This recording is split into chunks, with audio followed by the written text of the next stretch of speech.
আসসালামু আলাইকুম এভরিওয়ান। আজ তৈরি করে দেখাবো বেবি সুইট মিষ্টি। তার জন্য আমি ছানা তৈরি করে নিব 1 লিটার দুধে। দুধটা ভালো মতো গরম করে একটা বলক তুলে নিতে হবে। আজ আমি এই ছানাটা টক দই দিয়ে বানাবো। এর জন্য 1/4 কাপ টক দই একটা গ্লাসে ভালো করে ফেটিয়ে নিয়েছি। দুধে একবার বলক আসলেই টক দই দুধে ঢেলে দিব আর নাড়ুনি দিয়ে নাড়তে থাকবো। নাড়তে নাড়তে দেখবেন যে ছানাটা কাটা শুরু হয়ে যাবে। এ পর্যায়ে চুলোর জালটা বন্ধ করে 1.5 থেকে 2 মিনিট অপেক্ষা করলেই দেখবেন যে দুধের ক্লিয়ার পানিটা বের হয়ে আসবে আর ছানার পানিটা একদম স্বচ্ছ হালকা শ্যাওলা কালারের দেখাবে। এ পর্যায়ে ছানাটাকে পানি থেকে ছেঁকে কাপড়ে ঝুলিয়ে রাখবো পাক্কা 3 ঘন্টার জন্য। 3 ঘন্টা পরে ছানাটাকে টিস্যু পেপারে পেঁচিয়ে রাখবো, তাতে করে এক্সট্রা পানিটা টিস্যু পেপার শুষে নিবে। এরপরে একটা বড় পাত্রে ছানাটাকে অর্ধেক করে নিব। এই অর্ধেক ছানা দিয়ে আমি বেবি রসগোল্লা বানাবো আর বাকি অর্ধেক দিয়ে পান্তুয়া। তো প্রথমেই আমি ছানাটাকে খুব ভালো মতো মথে নিব যাতে একদম মসৃণ হয়ে যায়।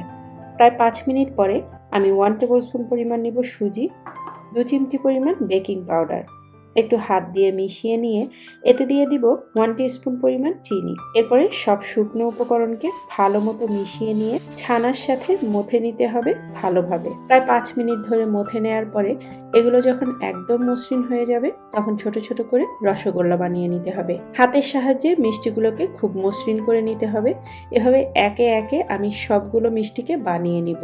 খেয়াল রাখতে হবে যে মিষ্টিগুলোতে যেন কোনো রকম ফাটল না থাকে। একটা পাত্রে চিনি নিয়ে নিব 2 কাপ পরিমাণ আর পানি দিব 5 কাপ পরিমাণ। চিনিগুলোকে পানির সাথে ভালো মতো মিশিয়ে নিয়ে একটা বলক আসা পর্যন্ত অপেক্ষা করতে হবে। একটা বলক আসলে চুলোর জালটা হাই করে দিতে হবে আর এক এক করে মিষ্টিগুলোকে শিরাতে দিয়ে দিতে হবে। সবগুলো মিষ্টিকে শিরাতে দেওয়ার পরে ঢাকনা দিয়ে ঢেকে চুলোর সর্বোচ্চ জালে মিষ্টিগুলোকে 30 মিনিট জাল করে নিতে হবে। এই সময়ের মধ্যেই মিষ্টিগুলো ফুলে একদম ডাবল হয়ে যাবে আর পারফেক্টভাবে কুকও হয়ে যাবে। এ পর্যায়ে চুলোর জালটা বন্ধ করে দিয়ে মিষ্টিগুলোকে এই পাত্রেই ঢেকে ঠান্ডা করে নিতে হবে। এরপরে বাকি অর্ধেক ছানার মিষ্টিগুলোকে বানিয়ে নিব। তার জন্য এখানে 1 টেবিল স্পুন পরিমাণ সুজিকে কিছুটা পানি দিয়ে ভিজিয়ে রাখবো। এরপরে ছানাগুলোকে আগের মতোই চটকে মথে নিতে হবে। 5 মিনিট ধরে মসৃণ করে মথে নেওয়ার পরে ভেজানো সুজি থেকে পানি ছেঁকে ফেলে দিয়ে সুজিটাকে দিয়ে দিব।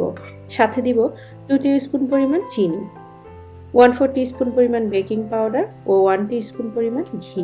এই উপাদানগুলোকে ভালো করে মিশিয়ে নিয়ে ছানার সাথে খুব ভালো করে মেখে নিতে হবে।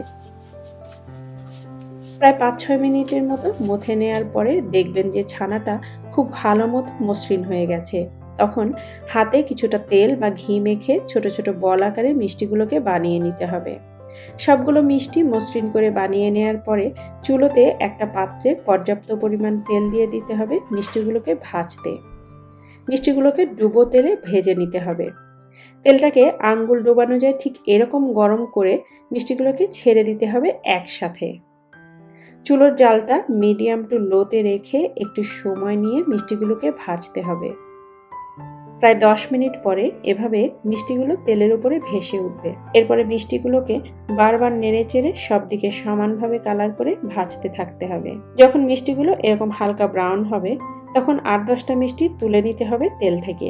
এরপরে বাকি মিষ্টিগুলোকে আরেকটু গাঢ় কালার করে ভেজে তুলে নিতে হবে।